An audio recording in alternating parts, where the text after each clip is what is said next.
천국 밖에 계십니까?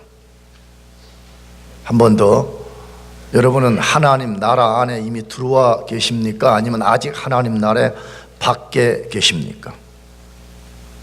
혹시 이 질문을 받고 마음속에, 아니 목사님, 천국은 죽어서 가는 나라 아닙니까? 죽은 후에 천국 가는 거 아니에요? 이렇게 궁금해할 수 있는 사람이 있을 거라 생각합니다. 맞습니다. 죽어서 가는 장소적 개념의 천국이 분명히 있습니다. 그러나 이미 이 땅에 임한 천국, 다시 말하면 하나님의 통치적 개념의 천국이 있습니다. 우리가 보편적으로 이 성경 말고 말이에요, 나라를 정의할 때는 그 나라의 주권, 그 나라의 통치가 미치는 곳을 나라라 그렇게 부릅니다. 우리가 보통 미국만 해도 그러잖아요. 저 뭐 사모아랄지 괌이랄지 하와이, 이 미국 대륙과 분명히 떨어져 있잖아요. 근데 그것을 미국이라고 부르는 이유는 어디에 있죠? 미국의 주권이 거기까지 미치기 때문이잖아요. 미국의 통치가 거기까지 임하기 때문에 분명히 대륙과 떨어져 있는데도 그런 섬나라들을 미국이라고 부르잖아요.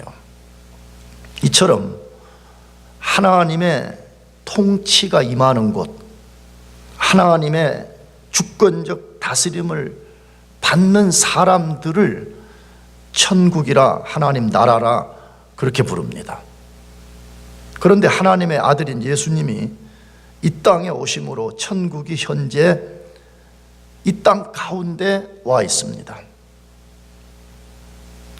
이 땅 가운데 임한 하나님 나라 안에 들어간 사람만이 죽어서 가는 장소 개념의 천국에 들어갈 수 있습니다. 다시, 현재 여기 임한 천국에 들어가지 않은 사람은 마지막 날 장소 개념의 천국에 들어갈 수 없습니다. 그렇다면 여기에 임한 천국에 어떻게 들어갈 수 있을까요? 어떻게 그 나라에 들어간 것을 내가 확증할 수 있냐는 거예요. 다시 말해 증거가 있냐는 거예요. 내가 하나님 나라에 들어갔어요? 그러면 그 나라에 들어갔다는 분명한 증거를 갖고 있냐 하는 것이에요. 오늘 본문에서는 이 두 가지를 우리들에게 아주 분명하게 알려줍니다. 어떻게 여기 임한 하나님 나라에 들어갈 수 있으며, 하나님 나라에 들어갔다면 들어간 증거가 무엇인가, 그걸 우리에게 분명하게 알려주는 말씀입니다. 그런데 그것을 알리기 전에 그것을 알려주기 위해서 더 중요한 사실 하나를 우리에게 알려줍니다. 그게 뭐냐 하면, 마태복음의 대주제인 예수님이 구약 성경에 예언된 하나님의 아들, 메시아, 왕, 구원자라는 것을 또 다시 증명합니다. 또 다시란 말이 중요해요. 그 이 말 속에 뭐가 있죠? 마태복음은 계속 예수가 누구인가를 증명해 왔다는 거예요. 예수는 하나님의 아들이요, 예수는 왕이요, 예수는 메시아요, 예수는 구원자라, 그걸 계속 일관되게 지금 증명해 가고 있다는 거예요. 그럼 다시 복습해 봅시다. 마태복음 시작에 어떻게 증명했죠? 족보를 통해서 증명했습니다. 예수는 단순한 인간이 아니라 아브라함과 다윗을 통해서 예언된 그의 후손들로 온 진정한 왕이야, 이걸 말했죠. 예수가 죄 없는 인간의 진정한 구원자가 될 수 있는 것은 그는 성령으로 잉태되었다 하는 것이었죠. 나가서 그는 동방 박사들의 경배를 받음으로써 단순한 아기가 아니라 그는 하나님의 특별한 섭리 아래 있는 메시아라는 것을 증명해냈습니다. 우리가 지난주에 다루었던 것은 예수님이 헤롯의 위협을 피해서 애굽으로 들어간 것과 출애굽, 다시 애굽에서 나오는 이 모든 과정이 우연하게 된 것이 아니라 이미 하나님이 구약 성경에 앞으로 하나님이 보내실 메시아가 그러한 입애굽과 출애굽을 할 것이라는 것을 말씀하시고 그 말씀대로 되었더라. 이것이 증명의 방식인 것입니다. 그런데 오늘 본문에 이 조금 너무 하울링이 커요. 조금만 낮춰져요. 또 다른 증명의 방식이 오늘 소개되어 있습니다. 예수가 그런 분이라는 또 다른 증명의 방식이 있는데, 그것은 예수님이 세례 요한의 증거를 받은 것입니다. 예수님이 누구의 증거를 받았다고요? 세례 요한의 증거를 받은 것입니다. 이것은 예수님이 누구인가를 보여주는 매우 중요한 증거라는 것입니다. 왜 그렇죠? 세례 요한의 증거가 그렇게 중요한 이유는, 세례 요한은 구약 성경에 예언된 선지자이기 때문에 그렇습니다. 구약 성경에 앞으로 메시아가 오기 전에 그 메시아의 오심을 준비시키는 전령자가 먼저 올 것이다, 이것을 예언했고, 그 예언대로 세례 요한이 왔기 때문입니다. 그 예언이 대표적으로 이사야서 40장 3절, 말라기서 3장 1절, 그리고 4장 5절에 예언이 되어 있습니다. 앞으로 메시아가 오기 전에 전령자로서 세례 요한이 올 것이라고 예언이 되어 있어요. 근데 그 중에 말라기서 4장 5절만 우리가 살펴봅시다. 보라, 여호와의 크고 두려운 날이 이르기 전에 내가 선지자 엘리야를 너희에게 보내리니, 그렇게 되어 있습니다. 이것은 말라기서에 예언된 말씀인데, 다시 보라, 여호와의 크고 두려운 날이 이르기 전에 내가 선지자 누구를 보낼 것이다? 엘리야를 보낸다고 되어 있어요.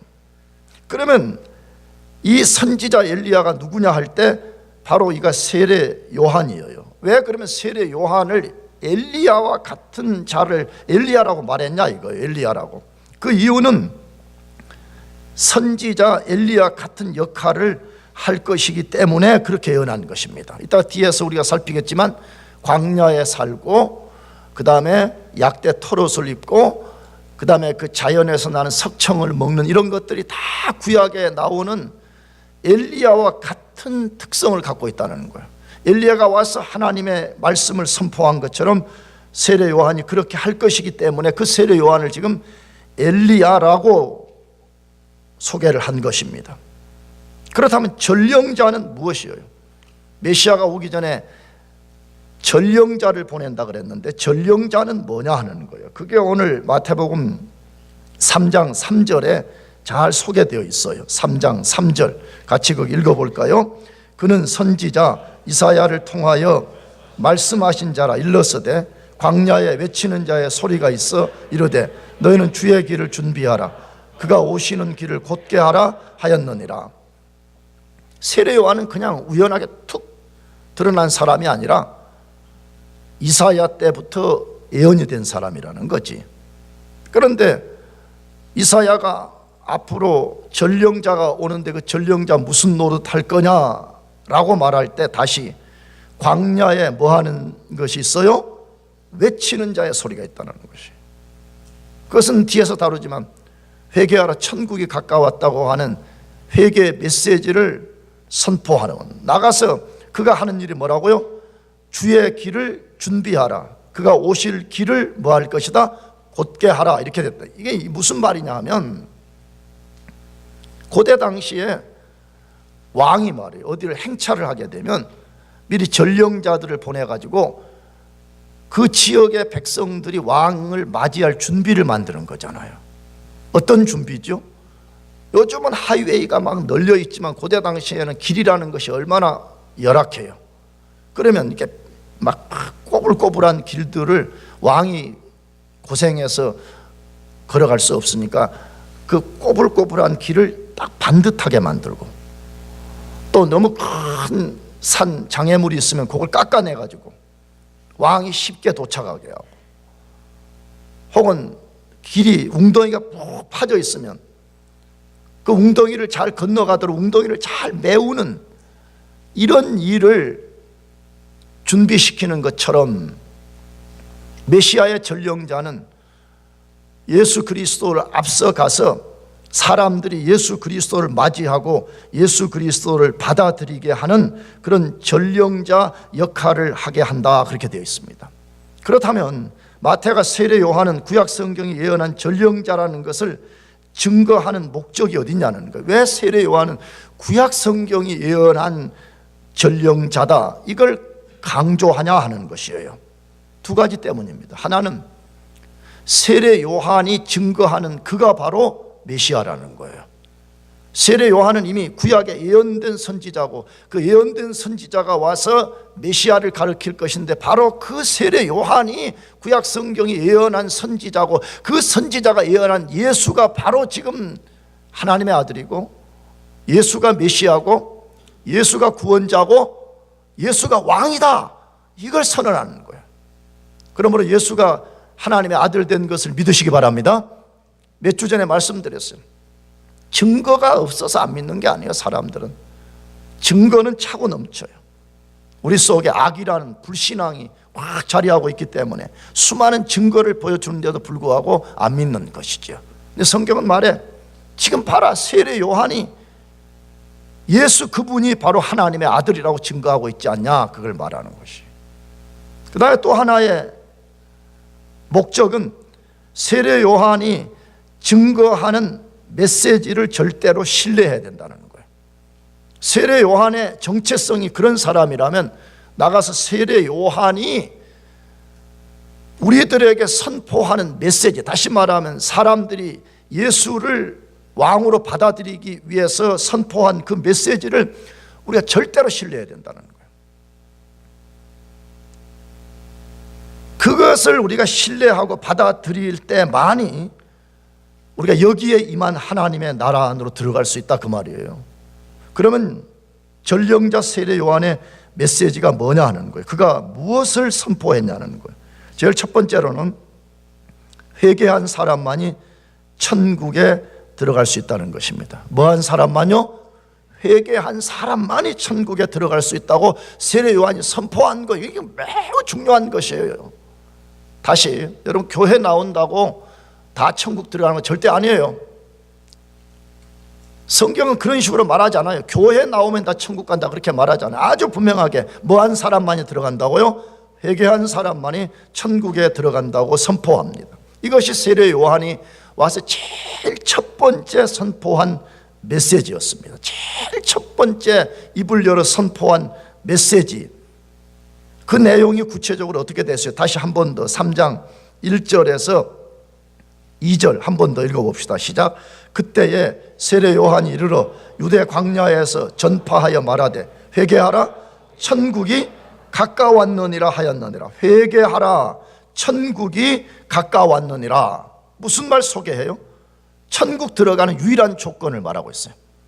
천국 어떻게 들어가냐 할 때 그건 유일한 한 가지 조건이 있는데 그것은 뭐라고요? 천국이 가까웠다. 그러므로 뭐하라? 회개하라 이 말이에요. 이걸 바꿔놓으면 회개한 사람만이 천국에 들어갈 수 있다 그 말이죠. 그러면 우리는 이 두 단어를 이해하는 것이 필요해요. 천국이 가까웠다는 말과 회개라는 말이 도대체 무엇을 말하는 거냐 다시 우리가 생각해 볼 필요가 있어요. 천국이 가까웠다는 것은 만물의 왕이신 예수님이 이 땅에 오셨기 때문에 왕이 이 땅에 왔다는 말은 왕이 다스리는 나라가 지금 이 땅 가운데 임했다 지금 그 말이에요. 지금 그가 다스리는 나라가 아주 가까이 우리 가까이 와 있다는 거예요. 요한복음 1장의 언어를 빌리면 영어로 하면 be at the hand.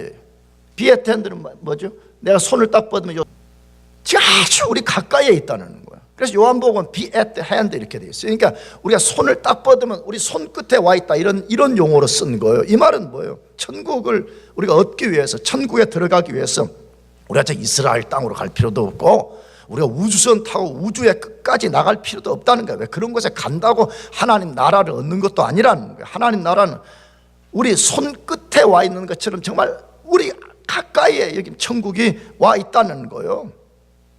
사실이잖아요.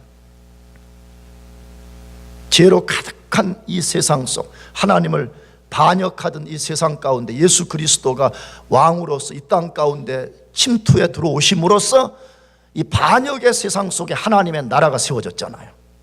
이 반역의 세상 속에 하나님 나라가 지금 온 땅에 누룩처럼 퍼져가면서 지금 충만하게 세상을 먹어가고 하나님의 다스림의 역사가 일어나고 있잖아요. 그렇다면 어떻게 그 나라의 왕을 맞이하고 그 나라의 왕이 다스리는 그 통치를 우리가 받을 수 있냐는 것이, 세례 요한은 딱 한 가지 조건만 말했습니다. 많은 건 말하지 않았습니다. 몇 가지 조건요? 한 가지 조건. 그것이 뭐죠? 회개하라는 것입니다. 천국에 들어가려면, 우리 손끝에 와 있는 이 하나님 나라에 들어가는 유일한 조건은 회개하는 것이라고 선포했습니다. 정확히 회개하라 이 뜻이 무엇일까요? 헬라어로는 메타노에오 이렇게 되어 있어요. 회개라는 말은 명사 메타노이아 이렇게 되어 있는데, 회개하라는 메타노에오 이렇게 되어 있습니다. 이 말은 두 단어가 합성된 합성어입니다. 메타는 전치사인데, 전치사, 이 전치사는 이동, 이게 움직인다고 말해요. 변화라는 뜻을 갖고 있고요.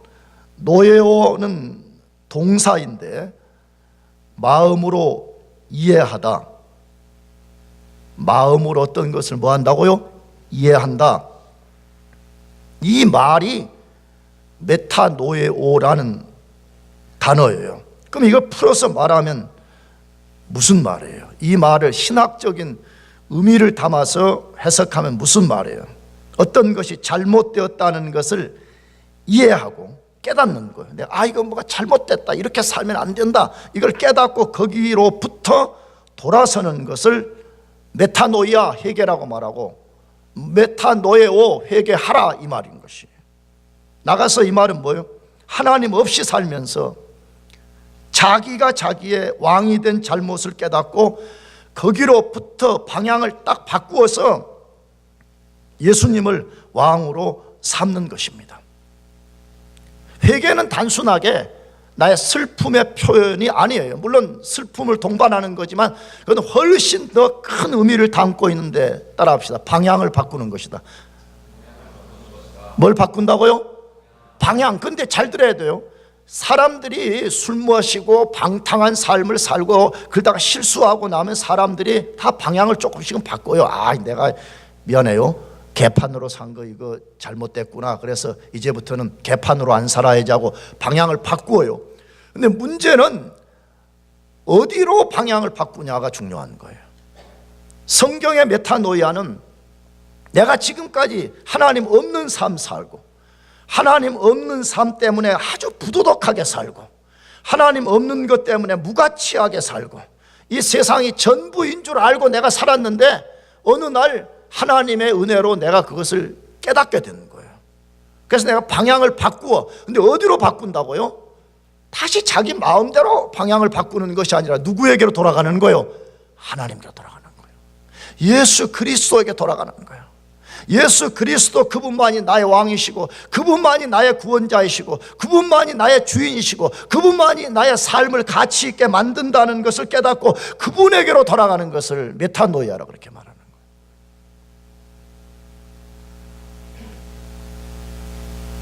여러분, 이 시대는 슬픈 시대예요. 뭐 때문에? 교회가 회개를 말하지 않는 시대잖아요. 회개 그런 거 별로 안 좋아해요.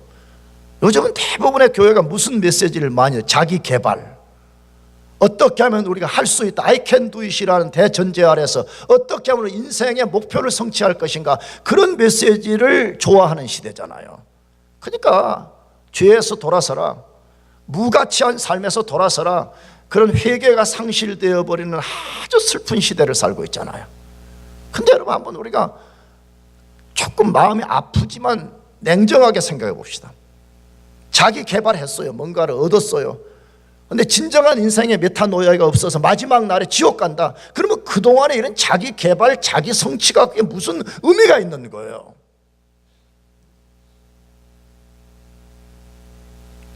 그러나 우리가 좀 가슴이 아프지만, 듣기가 좀 아프지만, 우리가 진정한 메타노이아를 가져서 하나님 없는 삶에서 하나님께로 돌아간다 그러면 거기 진짜 복이 있는 것입니다. 믿습니까? 우리 인생의 진정한 복이 무엇이에요? 무한하신 하나님과 파이프라인을 연결해서 그 하나님으로부터 오는 무한함을 공급받아 사는 것, 그게 복이 아니에요? 왜 교인들이 변화가 안 일어나는, 나를 포함한 왜 많은 사람들이 변화가 안 일어나 이거예요. 10년 전이나 20년 전 똑같아. 왜? 진정한 메타노이아가 없다는 거예요. 조금 슬퍼하는 거예요. 가론 유다처럼 조금 그냥 실패한 것에 대해서 마음 아파하지, 방향을 바꾸어서 왕 대신 예수 그리스도께 돌아가서 예수 그리스도의 통치를 받지 않기 때문에 삶의 변화가 안 일어나는 거지. 근데 세례 요한이 말해 천국에 들어가는 유일한 조건은 종교도 아니라고 말해. 뭣도 아니라고요?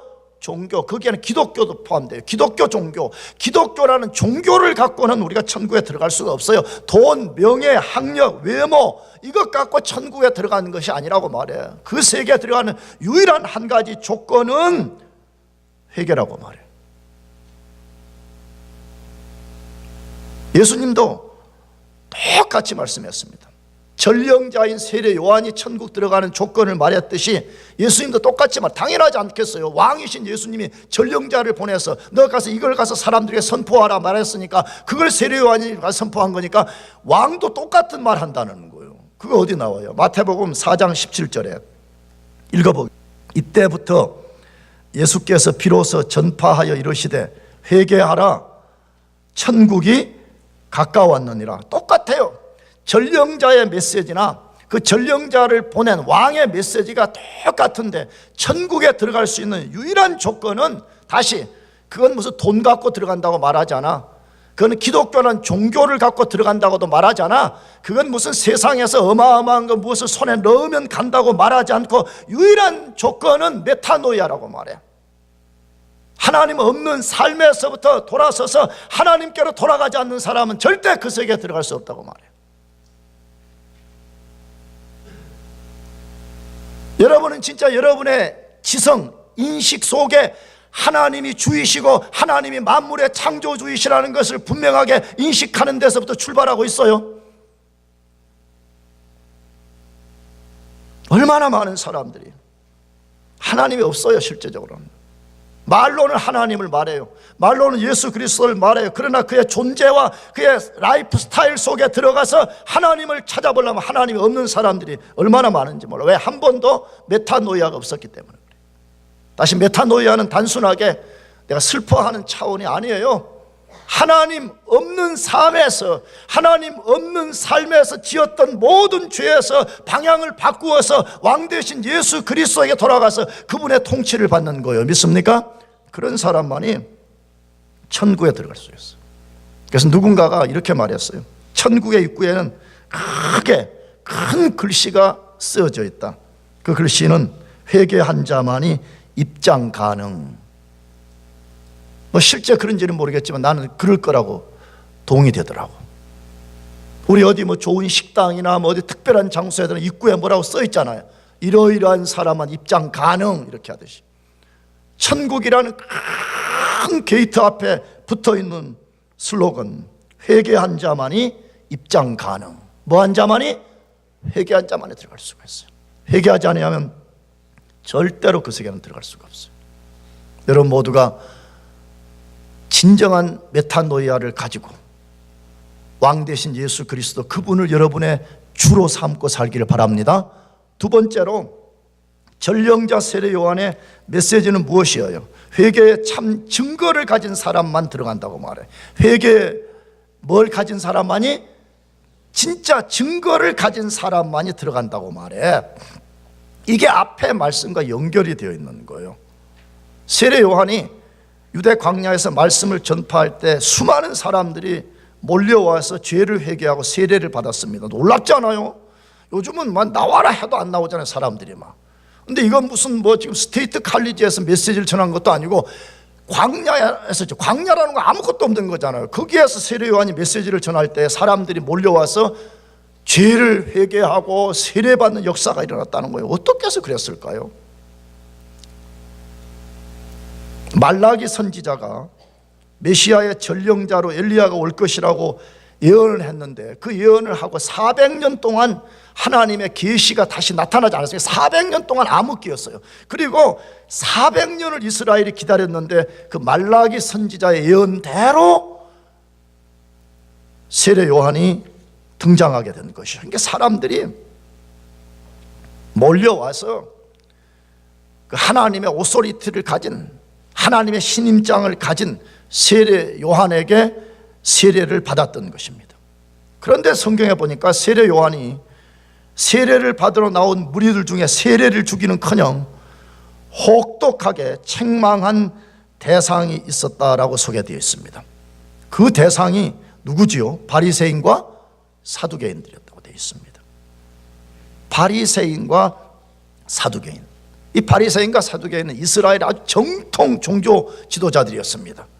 그래서 바리새인들은 사두개인들보다 훨씬 더 컨서버티브한 보수, 극보수주의자들이었어요. 이 사람들은. 그래서 율법을 풀어서 그것들을 인간 레귤레이션을 만들어 가지고 그거를 철저하게 지켰던 사람이잖아. 내가 대학부터 예배 드렸잖아요. 안식일 같은 것만 해도 안식일을 범하지 않기 위해서 2km 이상을 벗어날 수 없게 하는 규정, 엘리베이터에 절대로 그걸 누를 수가 없어요. 안식일에 그 사람들은 엘리베이터에 보탄을 누르면 그 순간에 일이 되는 거기 때문에 여자는 거울을 보면 안 되게 돼 있어요. 왜냐, 거울 보다가 흰머리가 발견돼 가지고 그걸 뽑으면 일이 돼서 일을 하면 안식일을 범한 거기 때문에 수많은 이걸 만들어 가지고 이걸 지키는 사람이었어요. 사두개인들은 누구냐? 이 사람들은 요즘 말하는 리버럴한 자유주의자들이었어요. 이 사람들은 모세 오경만을 믿는 사람이고 무슨 부활이나 이런 것을 믿지 않는 사람이에요. 그러나 이 사람들 모두가 이스라엘 종교 기득권자들이었어요. 이 사람들이 세례를 받으러 나왔을 때 세례 요한이 세례를 주기는커녕 엄청난 욕에 가까운 말을 쏟아냈다고 되어 있어요. 그 이야기가 3장 7절에서 8절인데 같이 읽어보겠습니다. 같이 시작. 요한이 많은 바리새인들과 세례를 베푸는 대로 오는 것을 보고 이르되 독사의 자식들아, 누가 너희를 가르쳐 임박한 진노를 피하라 하더냐. 그러므로 회개에 합당한 열매를 맺고, 그렇게 되어 있어요. 야, 여러분, 내가 우리 사랑하는 한솔에게 이 독사의 자식아 이러면 한솔아 아마 진짜 우리 교회 안 나올 거야. 그렇지 않아요? 이런 교회를 왜 나와? 목사님이 말해요. 아니, 날들어 독사의 자식이라. 이건 우리 말로 하게 되면 말도 안 되는 욕인 거잖아. 그러잖아. 그러면 왜 세례 요한은 다른 사람들은 다 세례를 줬음에도 불구하고 바리새인 서기관들이 나왔을 때 세례를 주기는커녕 엄청난 욕을 퍼부었냐, 이 말이지요. 뭐 때문이죠? 잘못된 동기를 가지고 세례를 받으러 나왔기 때문입니다. 무슨 동기요? 잘못된 동기, 잘못된 목적, 잘못된 이유, 그것 가지고 나왔다는 것이에요. 그러면 그들이 가진 잘못된 동기가 뭐예요? 그걸 알려면 세례 요한이 뭐 때문에 세례를 베풀었는가를 먼저 이해를 해야 되잖아요. 세례 요한이 세례 준 것은 사람들이 그의 메시지를 듣고 죄를 회개하고 죄로부터 돌아섰다는 표지로 준 것입니다. 여러분, 우리가 교회 다니면서 물세례 받는 거 그거 성경의 명령이니까 해야 되지만 물세례를 받는다고 천국 가는 거 아니에요. 아시겠어요? 아멘이죠? 안 아멘이에요? 알아서 하시고. 물세례 그것을 받으면 내가 지금 천국을 간다, 그게 아니에요. 다시 세례 요한이 와서 하나님의 메시지를 선포했어요. 그 메시지 내용은 뭐지요? 메타노이아 하라는 거잖아요. 그렇잖아요. 죄를 회개하고 죄로부터 돌아서서 예수 그리스도를 너희의 왕으로 받아들이라, 이거잖아요. 그래, 그것을 받아들이겠는 사람, 받아들이겠다고 말한 사람, 받아들이겠다고 각오하는 그 사람들을 준비시키기 위해서 물세례를 준 것입니다. 근데 바리새인들은 그런 목적이 아니었습니다.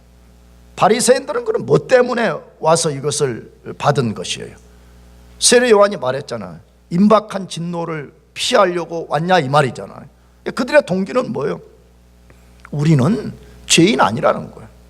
우리는 바리새인이요, 우리는 정통 사두개인이요, 우리는 이런 인간들처럼 죄를 회개할 그런 죄가 없다는 거예요. 다만 우리가 여기 세례를 받으러 나온 이유가 하나 있다면 종교 보험을 들어놓겠다는 거예요. 무슨 보험요?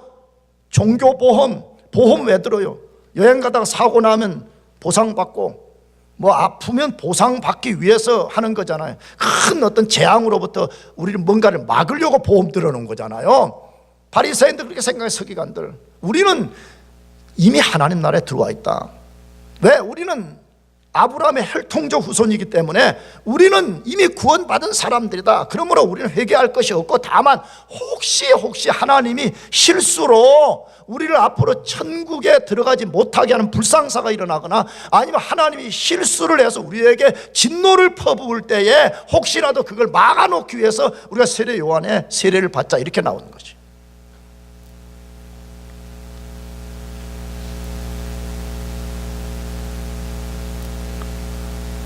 종교보험.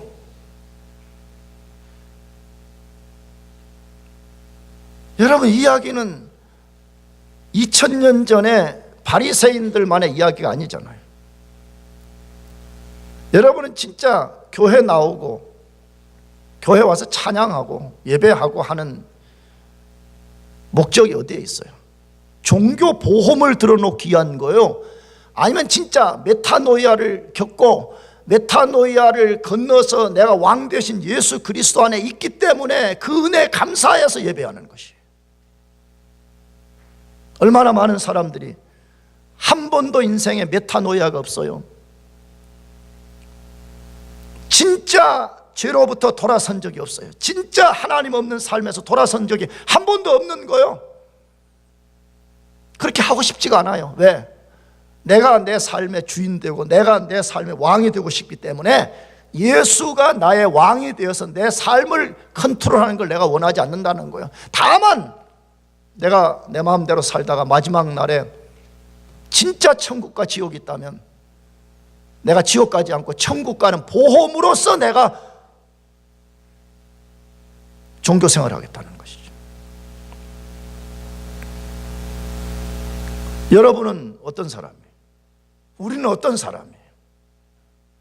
나는 진짜 교회 나와서 하나님을 섬기고 교회 밖에서도 내가 하나님 안에 사는 이유와 목적이 어디에 있어요? 진짜 메타노이아 때문에 하는 거예요? 아니면 종교보험 때문에 그러는 것이? 만일에 종교보험 때문에 그런다면 우리는 엄청난 착각을 하고 있는 것이라고 말해요. 세례 요한이 그렇게 생각하는 바리새인 서기관들의 착각을 깨뜨린 거죠. 뭐라고? 그러므로 회개에 합당한 뭘 맺으라? 열매를 맺으라. 자, 다시 앞에서는 회개하라 그랬어요. 뒷부분에 와서는 회개에 합당한 뭘 맺으라고요? 열매를 맺으라.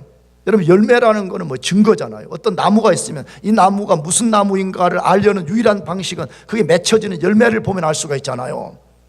그럼 너가 진짜 메타노이아 했냐? 그러면 진짜 메타노이아를 했다는 증거를 드러내라, 그 말이 있잖아요. 바리새인 서기관들은 무슨 도전이에요? 그들은 속으로 우리는 아브라함의 혈통적 후손이니까 죄에서 돌이킬 것도 없고 우리는 다 구원받고 이미 하나님 나라에 들어갔다라고 여겼다잖아요. 근데 세례 요한이 그들의 마음을 꿰뚫어보고 지금 도전한 거지. 뭐라고? 너희들이 지금 아브라함의 후손이라고 말하는데 너희가 그게 진짜 맞다면 너희가 그게 합당한 증거를 드러내라, 지금 그렇게 말하는 것이에요. 메타노이아는 단순한 종교 행위가 아니에요.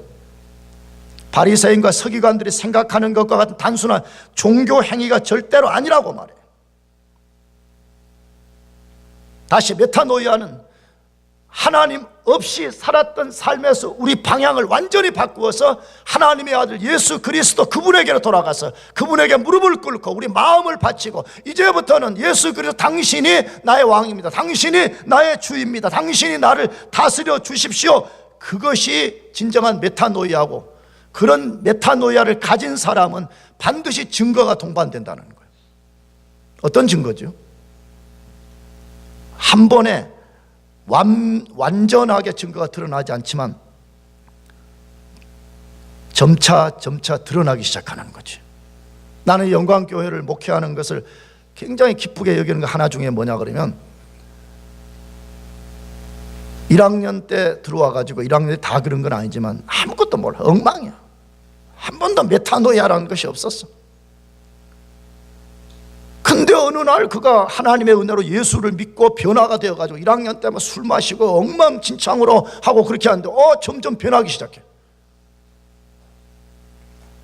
나는 우리 경민이를 사랑하기 때문에 이런 예를 들어야 될 것 같아. 내가 자주 말하자. 우리 경민이 진짜 착해. 너무 착하고 사랑하고. 경민이 조금 써먹어도 되지? 예전에 써먹으라 내가 허락 맡았지. 써도 된다고?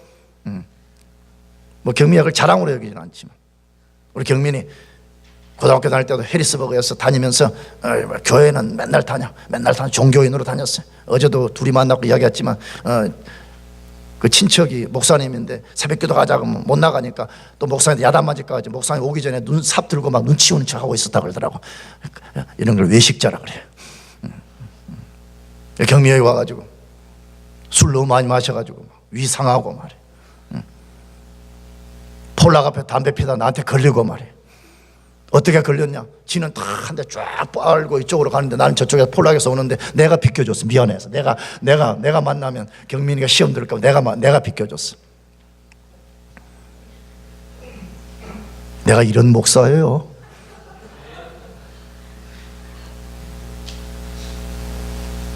근데 우리 경민이가 어느 날 변화되기 시작했어요.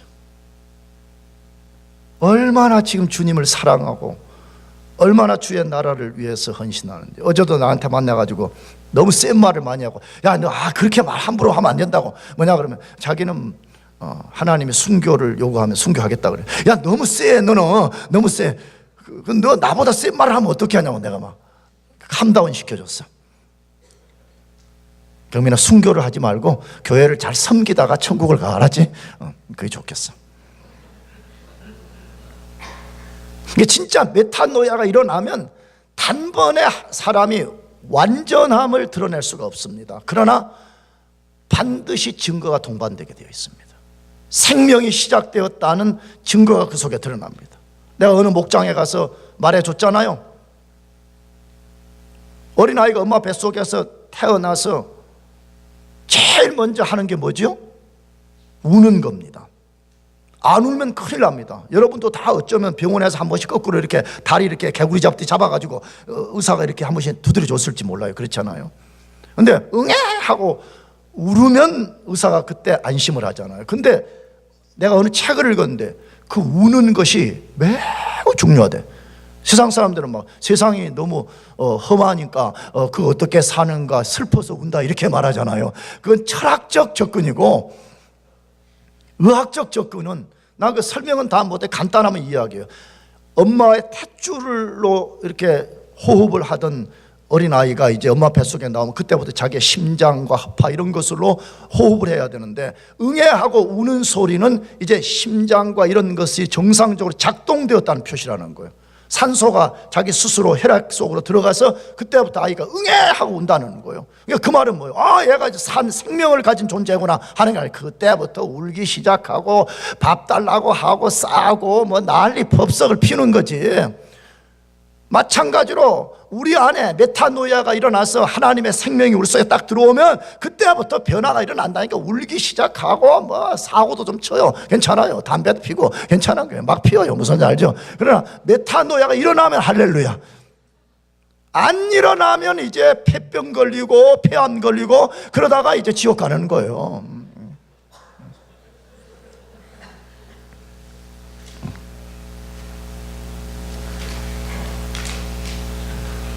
사람이 예수 그리스도가 나의 구주입니다 하는 신앙 고백 굉장히 중요해요.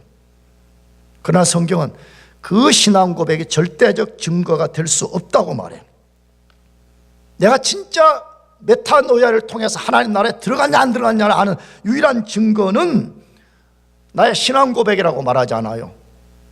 신앙 고백, 메타노이아에 합당한 열매를 본다라고 말해. 열매, 증거가 있냐는 거예요.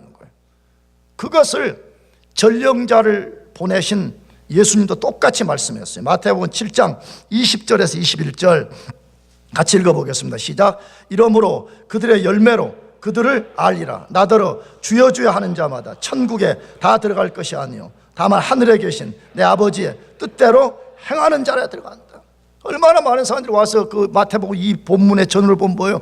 막 예수님 뭐 길에서 가르칠 때 내가 거기 있었고 뭐 내가 뭐 예수의 이름으로 귀신도 내어 쫓고 막 그러지 않았습니까? 이렇게 말할 때 예수님이 지금 말씀이 뭐냐 그러면 난 너희 잘 모르겠다 이 말이에요. 내가 너희들을 아는 유일한 한 가지 근거는 뭘로 안다고? 너희들의 열매로 내가 안다는 거예요. 나는 이번 보면 자주 그런 생각이 많이 들어. 막 예수님 난 너희 모르겠다 그러면 막 손 들고 막 예수님 진짜 나 모르겠어요. 지난번에 오병이어 기적 일으킬 때 내 제일 앞에서 막 내가 손도 들고 막 그다음에 빵이 넘쳐날 때 내가 막 광주리 들고 다니면서 막 죽고 막 그래가지고 예수님 여기 빵 있어요. 내가 갖다 줘. 난 모르겠어요. 그때 미스터 장 예수님 모른다는 거예요. 내가 너를 아는 유일한 한 가지 조건은 나더러 주여 주여 한다고 날더러 당신은 하나님의 아들이요 이렇게 말하는 그것이 증거가 아니라 뭘로 안다고요? 열매. 너가 진짜 하나님 나라 안에 들어왔는가? 너가 진짜 하나님을 아는가? 너가 진짜 예수 그리스도를 너의 구주로 진짜 인정하고 사는가? 증거가 있냐는 거예요. 여러분은 진짜 증거가 있습니까? 여러분은 진짜 메타노이아를 경험한 증거를 가지고 있냐는 것이에요. 사랑하는 우리 교우 여러분들, 나도 여러분 모두가 진짜 회개에 합당한 열매를 가집시다.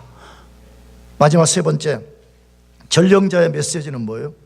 회개치 않는 사람은 엄중한 심판을 받는다는 것입니다. 진짜 회개하지 않는 사람은 마지막 날에 엄중한 뭘 받게 된다고요? 심판을 받게 된다는 거예요. 우리가 읽고 있는 이 성경이 하나님의 말씀인 것을 믿는다면 회개가 얼마나 중요한지를 알 수 있습니다. 어디서 그것을 알 수 있어요? 3장 9절에서 12절까지인데 좀 길지만 한번 다시 읽어보십시다. 속으로 아브라함이 우리 조상이라고 생각하지 말라. 하나님이 능히 이 돌들로도 아브라함의 자손이 되게 하시리라. 이미 도끼가 나무 뿌리에 놓였으니 좋은 열매를 맺지 아니한 나무마다 찍혀 풀에 던져지리라. 나는 너희로 회개하게 하기 위하여 물로 세례를 베풀거니와 내 뒤에 오시는 이는 나보다 능력이 많으시니 나는 그의 신을 들기도 감당하지 못하겠노라. 그는 성령과 불로 너희에게 세례를 베푸실 것이요 손에 키를 들고 자기의 타작마당을 정하게 하사 알곡은 모아 곳간에 들이고 죽정이는 꺼지지 않는 불에 태우시리라. 뭐 다루는 거죠? 회개하지 않는 사람의 위험성이 얼마나 큰가, 이것을 말씀하는 거죠. 만일에 끝까지 회개를 거부하고 회개하지 않는다면 어떻게 될 것인가 하는 것이죠. 특별히 그 중에 거짓 확신 속에서 자신을 속이는 바리새인 서기관들을 도전한 거잖아요. 왜? 자기들은 속으로 우리는 아브라함 후손이야, 우리는 아무 문제 없어, 자신을 속이는 거잖아요. 그런 사람의 위험이 얼마나 클 것인가. 혹은 핑계대는 거예요. 하나님이 좁은 문 안으로 들어가라, 천국 안으로 들어가라, 메타노이아라는 문을 통해서 너가 천국으로 들어가라고 하나님 말씀하시는데도 안 들어가. 이리 핑계 저리 핑계, 이런 핑계 저런 핑계 대면서 그 속으로 들어가지 않아요. 만일에 어떤 사람이 자신을 속이고 핑계를 대고 그 속으로 안 들어가면 얼마나 큰 위험이 찾아올 것인가를 두 가지로 소개했어요. 그 두 가지가 뭐예요? 첫째로는 이미 도끼가 나무 뿌리에 놓여 있다, 이렇게 말해요. 열매를 맺지 않는 나무마다 이미 도끼가 나무 뿌리에 놓여 있다는 거예요. 여러분, 이게 뭐예요? 농부의 예를 든 거잖아요. 농부가 과일나무를 심었어요. 때가 돼서 열매가 맺힐 거라고 기다렸는데 계속해서 안 맺어. 그럼 어떻게 하죠? 농부가 도끼를 갖고 와가지고 그 나무를 뭐 해버려요? 뿌리를 자르고 다 파내버리잖아요. 메타노이아를 거부하는 사람은 이미 도끼가 나무 뿌리에 놓였다, 이렇게 돼. 이 말은 뭐예요? 지금 그 사람 하나님의 심판 아래 있다, 그 말이에요. 근데 이 이야기의 1차적 대상은 누구예요? 이스라엘 백성들 아니야. 하나님이 수많은 회개의 기회를 줬는데 끝까지 거부하게 될 때 AD 70년에 하나님이 로마의 티토스 장군을 보내가지고 이스라엘을 완전히 초토화시켜버리고 이스라엘이 가장 소중하게 여기는 예루살렘 성벽을 다 헐어버리고 성전을 다 불태워서 이스라엘을 그때부터 세계 만국으로 다 디아스포라가 되게 만든 것을 알고 있잖아요. 하나님 말씀 그대로 됩니다. 믿으시기 바랍니다. 말씀 그대로 됩니다. 이미 도끼가 나무 뿌리에 놓였다. 그런데도 끝까지 메타노이아를 거부하게 될 때 하나님이 제일 먼저 그 나라를 그 땅에서 토하여 내쳐버렸습니다. 그 다음에 또 하나의 위험이 있다고 말하는데 그 내용이 뭐냐 그러면 성령과 불로서 세례를 준다는 말이에요. 근데 이 말은 여기 성령으로 세례를 주고 불로서 세례를 준다는 말은 이 말을 다 이해해야 돼요 우리가. 근데 간략하게 시간이 없으니까 성령으로 준다는 말은 뭐예요? 그건 아까 세례 요한이 물로서 주는 세례와 대조를 시키는 거잖아요. 여러분 물로 세례받는 것은 구원받지 못해요. 성령으로만 세례를 받아야 구원받습니다. 왜? 우리는 죄와 허물로 죽어버려서 아무것도 할 수 없어요. 하나님에 대해서. 그러므로 하나님이 성령을 우리에게 보내서 성령이 우리 속에 죽은 영을 살려내서 그 사라진 영을 갖고 우리가 예수님을 믿고 예수님 위에 섬기고 예수님이 할 수 있는 거예요. 그래서 성령으로만 진짜 우리가 구원받아요. 그래서 진짜 구원받은 사람 누구요? 그러면 성령 세례 받은 사람이에요. 무슨 세례? 성령 세례. 성령 세례 받지 않은 사람은 우리 교인은 될 수 있어요. 영광교회 교인은 될 수 있지만 아직 구원받은 사람 아니에요. 천국에 들어간 사람 아니에요. 자, 그런데 우리가 주목해야 되는 것은 불로서 주는 세례가 있다 이렇게 말해요. 왜? 성령으로 불로 세례 준다 그랬으니까 그럼 이 불로 세례 준다 이게 무슨 말이냐는 거예요. 여러분 그러면 불의 역할을 이해해야 되잖아요. 여러분 불은 뭐 하는 거예요? 성경이 말하는 불은 어떤 것이 진짜인가 가짜인가 이걸 갈라내는 거잖아요. 진위를 갈라내는 거잖아요. 왜? 어떤 보석이 있어요. 이 보석이 진짜인가 아닌가 아는 방식은 뭐예요? 불에다가 넣어보면 알잖아요. 가짜는 다 타서 없어지지만 진짜는 사라지지 않는 거잖아요. 마찬가지로 이 불의 세례가 남아있는데 이게 뭐냐 할 때 이것은 마지막 날 심판입니다. 예수 그리스도가 마지막 날 우주의 심판자로 나타났어요. 모든 인간을 심판대 앞에 세우시고 선을 행한 사람에게는 선의 보상, 악을 행한 사람은 악의 보상을 받는다고 제가 지난 금요일에 말씀드렸죠. 그러면 그 선의 보상은 뭐예요? 메타노이아를 통해서 예수 그리스도를 자기 왕으로 믿는 사람이에요. 그걸 선한 행실이라 그렇게 말해. 악한 행실은 뭐예요? 끝까지 메타노이아를 거절하고 자기가 자기 자신의 왕된 삶을 살겠다고 하는 사람은 그건 악한 자라고 말하는 거예요. 그런 사람은 악의 심판을 받을 것이라고 분명히 말씀하고 있어요. 그것이 무슨 내용으로 비유를 들었어요. 마지막에 농부가 말해요. 가을에 밭이나 논에 가가지고 막 열매들을 거두어와요. 근데 그거 거두오면 그게 다 열매가 아닌 걸 알기 때문에 바람이 불면 그 키 말이에요. 우리 성경은 키라고 되어 있지만 정말 포크예요. 원래 성경은 유대 사회는 그렇게 한 모양이에요. 이 새스랑 같은 거 갖고 그 거두온 열매들을 바람에다 던지는 거죠. 그러면 껍데기 쭉정이는 바람에 의해서 다 날아가 버리고 뭐만 남아있죠? 알맹이, 알곡만 남아있고 알곡은 창고에 들이고 쭉정이는 저 바람에 날아가면 쭉정이는 다 불태워버린다 그렇게 말했잖아요. 뭐 말하는 거예요? 마지막 심판을 통해서 끝까지 메타노이아를 거절하는 사람은 지옥 간다는 거예요. 내가 금요일에 말씀드렸어요. 지옥이 말이에요. 가서 무슨 맥반석 계란 갖고 상대방의 머리에 탁 깨고 양머리 만들어가지고 있으면서 거기서 3개 먹고 목마르면 또 원샷하고 또 뭐예요? 식혜나 마시고 여러분 그런 나라면 나도 가겠다. 할렐루야. 그런 나라가 얼마나 좋아가지고 식혜가 좀 질리면 또 미역국 먹고 말이에요. 미역국 질리면 냉면 먹고 말이에요. 추우면 또 따뜻한 소금방에 들어가고. 지옥은 그런 나라가 절대로 아닙니다.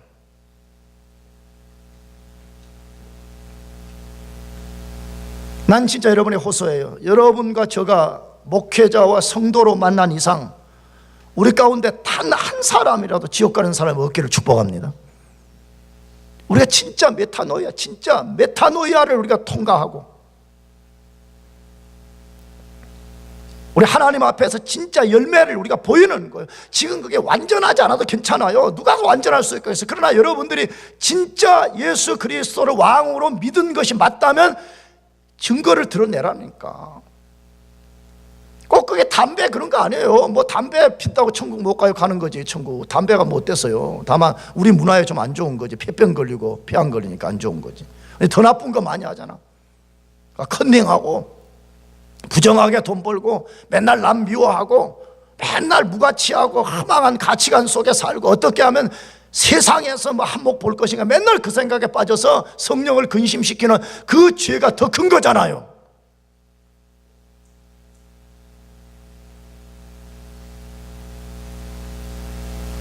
교회도 말이에요. 한번 내가 예수 믿기로 결단했다 그러면 목숨을 걸고 주를 섬겨요. 한번 그렇게 해봐. 그래서 진짜 여러분에게 합당한 열매를 드러내라니까. 그걸 장부한 목사에게 보이는 열매 말고 말이에요. 우리의 모든 폐부를 꿰뚫어 보시는 하나님 그분 앞에서의 열매를 드러내보라 이거예요. 그래서 저와 여러분이 말로써 증거를 삼는 사람들이 아니라 열매로서 부정할 수 없는, 아무도 부정할 수 없는 그 명백한 증거를 만들어냄으로써 여러분 모두가 천국에 들어간 백성들 되기를 축복합니다. 기도하겠습니다.